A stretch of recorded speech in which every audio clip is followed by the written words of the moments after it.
کیا کہہ رہا تھا بھکاری شاویز؟ تبھی اسے گوری سے نوازا۔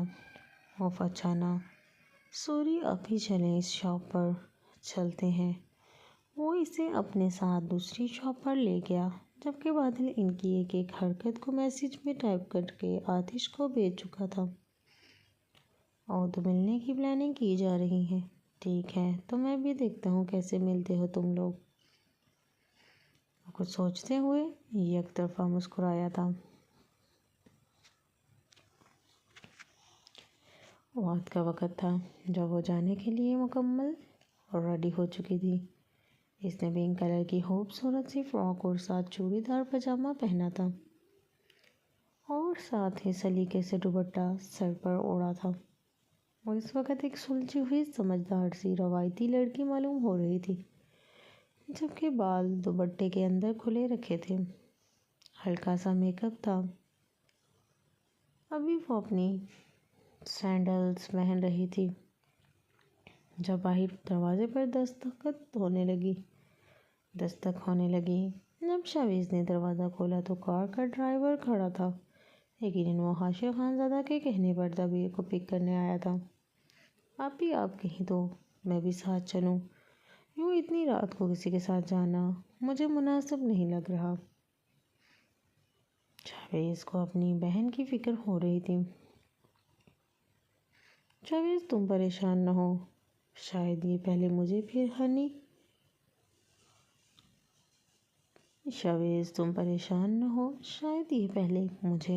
پھر ہنی اور رحمہ کو پک کریں گے، تو تم پریشان نہ ہونا، میں واپسی پر تمہیں کال کر دوں گی، پھر تم مجھے لینے آ جانا۔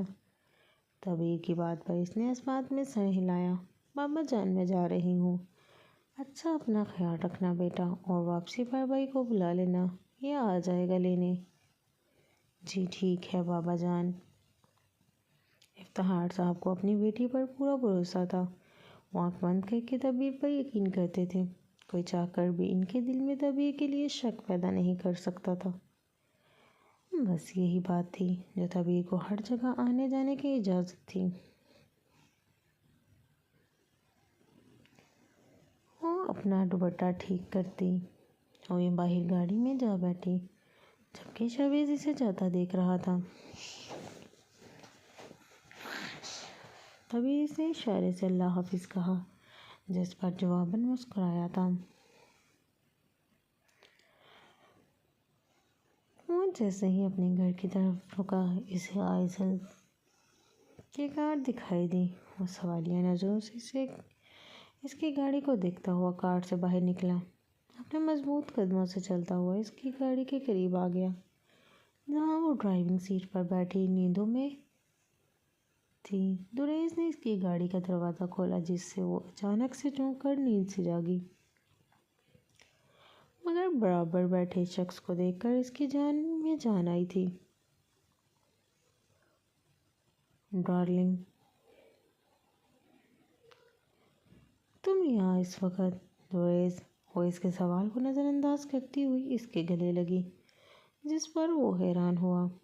کچھ دیر وہ بنا کچھ کہے یوں ہی اس کے گلے لگی رہی، مگر اپنی شال کو گیلا محسوس کرتے ہوئے دریز نے اسے خود سے دور کیا تو اس کی آنکھیں نم تھیں۔ آئزل کیا ہوا؟ تم رو کیوں رہی ہو؟ اسے ایسا محسوس ہوا تھا جیسے اس کا دل کسی کی مٹھی میں دبوچ لیا ہو۔ آئزل نے سرخ آنکھوں سے اسے دیکھا۔ دریز کہاں چلے گئے تھے تم کال پک کیوں نہیں کر رہے تھے؟ اس نے بامشکل یہ سوال کیا۔ سو سوری ڈارلنگ، تمہیں بتانے کا موقع ملا ہی نہیں۔ ایکچولی ہم سب دوست ایک ساتھ دوسرے شہر گئے ہوئے تھے۔ دریز کی بات پر وہ نہ سمجھی سے اسے دیکھنے لگی۔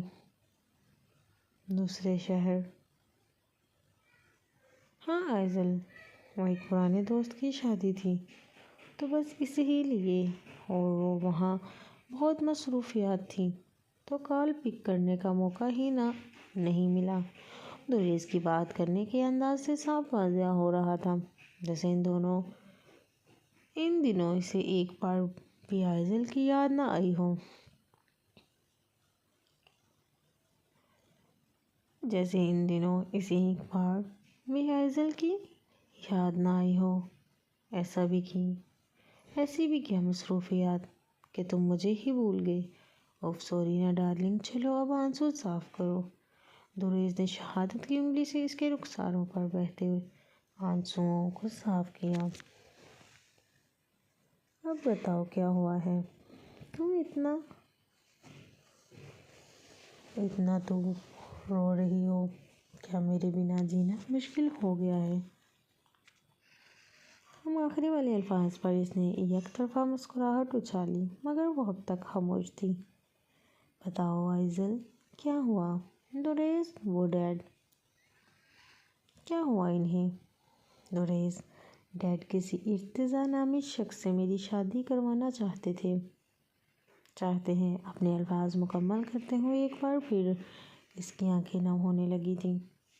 دوریز آئی برو کا زاویہ بنائے اسے بے یقینی سے دیکھے جا رہا تھا۔ کیا مطلب شادی؟ وہ ابھی اتنی جلدی؟ مگر کیوں؟ مجھے نہیں پتا۔ ڈیڈ کہتے ہیں کہ وہ میرے لیے بہتر ہے، اور ڈیڈ مجھ سے میری رضامندی بھی نہیں پوچھ رہے، بلکہ وہ زبردستی مجھ پر یہ فیصلہ مسلط کر رہے ہیں۔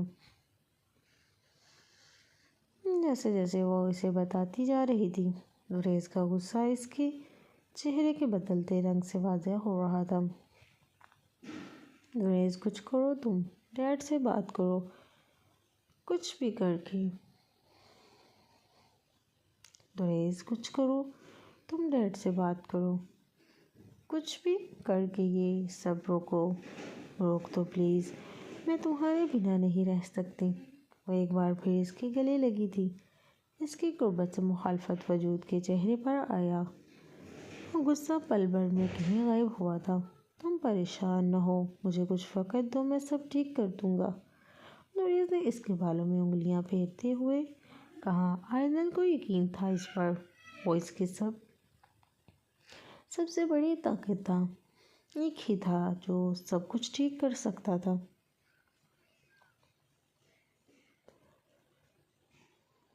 یقین تھا اس پر، وہ اس کی سب سے بڑی طاقت تھا، ایک وہی تھا جو سب کچھ ٹھیک کر سکتا تھا۔ انہیں نکلے ہوئے تقریباً 10 منٹ ہی ہوئے تھے۔ گاڑی کی سپیڈ نارمل تھی۔ شروع میں طبیعت کو بہت عجیب محسوس ہو رہا تھا، مگر ڈرائیور کی طرف سے کوئی بھی غیر مناسب حرکت نہ پا کر وہ اب کافی بہتر محسوس کر رہی تھی۔ ابھی ان کی گاڑی روڈ پر درمیانی رفتار پر چل رہی تھی جب دبیر کا موبائل رنگ ہوا، جس میں حاشر خانزادہ کا میسج چمک رہا تھا۔ مگر پاؤں تلے زمین تو تب نکلی جب اس نے میسج کو مکمل پڑھا۔ اسے لگا اس کا دل بند ہو جائے گا۔ ابھی وہ ڈرائیور کی طرف دیکھتی جب ڈرائیور نے شیشے میں اس کے ارادے بھانپتے ہوئے گاڑی کو دوڑانا شروع کر دیا۔ دبیر کو لگ رہا تھا اب اس کی سانسیں بند ہونے لگی ہیں۔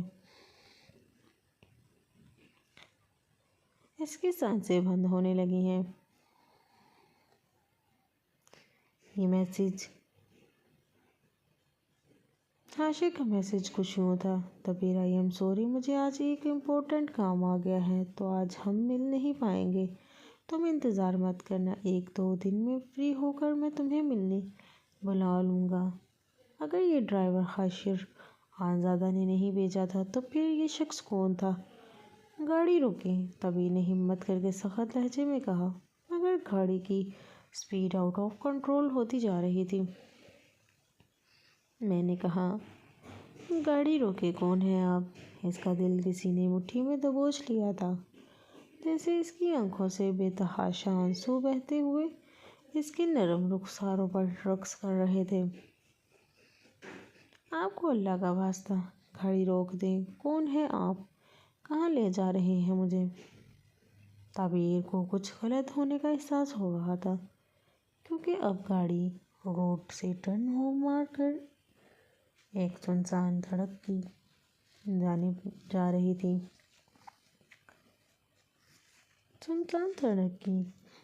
دوڑ رہی تھی۔ طبیر کا دل زوروں سے دھڑک رہا تھا۔ ایسا نہ کریں، آپ کو اللہ کا واسطہ ہے، کچھ تو رحم کریں۔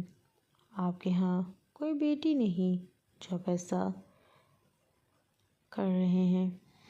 اس کے لیے مزید کچھ کہنا مشکل ہو چکا تھا۔ بی بی جی آپ پریشان نہ ہوں، آپ کی جان اور عزت کو کوئی نقصان نہیں پہنچے گا۔